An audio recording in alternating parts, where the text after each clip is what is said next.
جب ہم دوسرا سلاطین اس کے 2 باب پر غور کرتے ہیں تو وہاں پر الیشا جو ہے وہ ایلیا کی خدمت کرتا تھا۔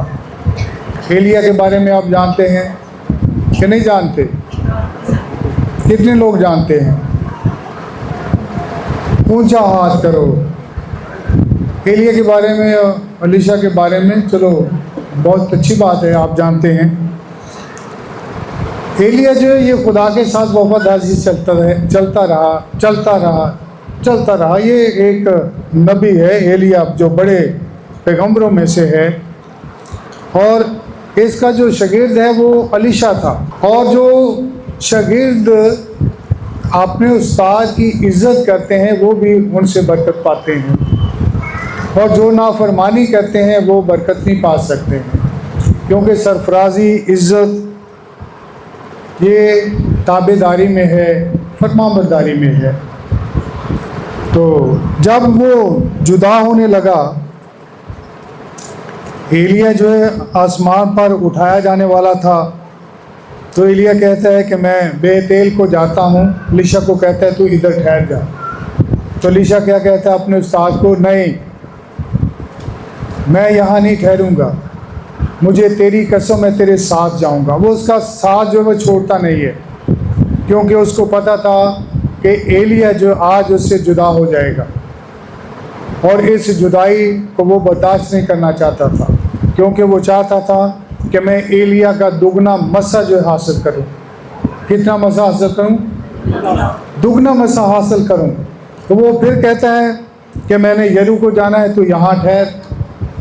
ایلیا کہتا ہے اپنے شاگرد الیشا کو، تو پھر اس وقت بھی وہ کہتا ہے کہ تیری قسم میں تجھے نہیں چھوڑوں گا، میں تیرے ساتھ جاؤں گا، کیونکہ ایلیا نے اس کو بتایا تھا کہ اگر تو مجھے آسمان پر جاتے دیکھ لے تو میرے مسے کا دگنا مسا پائے گا۔ تو اس لیے وہ اپنے استاد کا ساتھ نہیں چھوڑنا چاہتے۔ بعض اوقات شاگرد بھی بعض اوقات استاد بھی اپنے شاگردوں کو الگ کرنا چاہتے ہیں، لیکن شاگرد جو ہے وہ اس کے ساتھ رہتے ہیں، الگ ہونا نہیں چاہتے، کیونکہ ان کو پتہ ہوتا ہے کہ اگر ہم الگ ہو گئے تو جو برکت حاصل کرنی ہے وہ نہیں ملے گی۔ تو اس لیے پھر وہ کہتا ہے کہ میں نے دریائے یردن کی طرف جانا، تو یہاں ٹھہر۔ اس نے کہا میں بھی تیرے ساتھ ہی جاؤں گا۔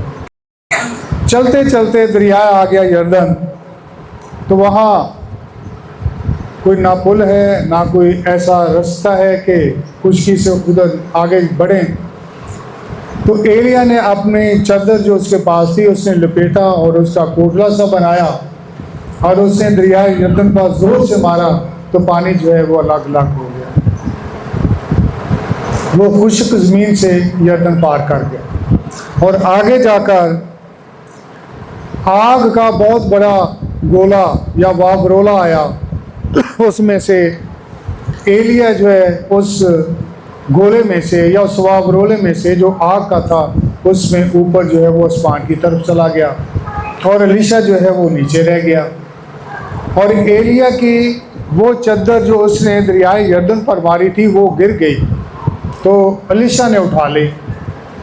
تو الیشا کو پتہ چل گیا کہ میرا استاد جو ہے وہ آسمان پر چلا گیا ہے۔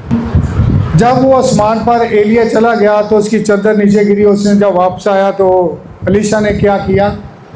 اسی چادر کو کوڑلا سا بنایا، تو اس نے زور سے دریائے یردن پر مارا، تو اس نے کہا ایلیا کا خدا کہاں ہے؟ تو وہ پانی 2 حصے ہو گیا۔ اگر ایلیا نے 7 معجزے کیے ہیں تو الیشا نے 14 معجزے کیے ہیں۔ بتانے کا اور آج کا میسج سنانے کا مطلب یہ ہے کہ جو بچے اپنے ماں باپ کے فرمانبردار ہوتے ہیں ان کو ماں باپ کی طرف سے بھی بلیسنگ اور خدا کی طرف سے بھی بلیسنگ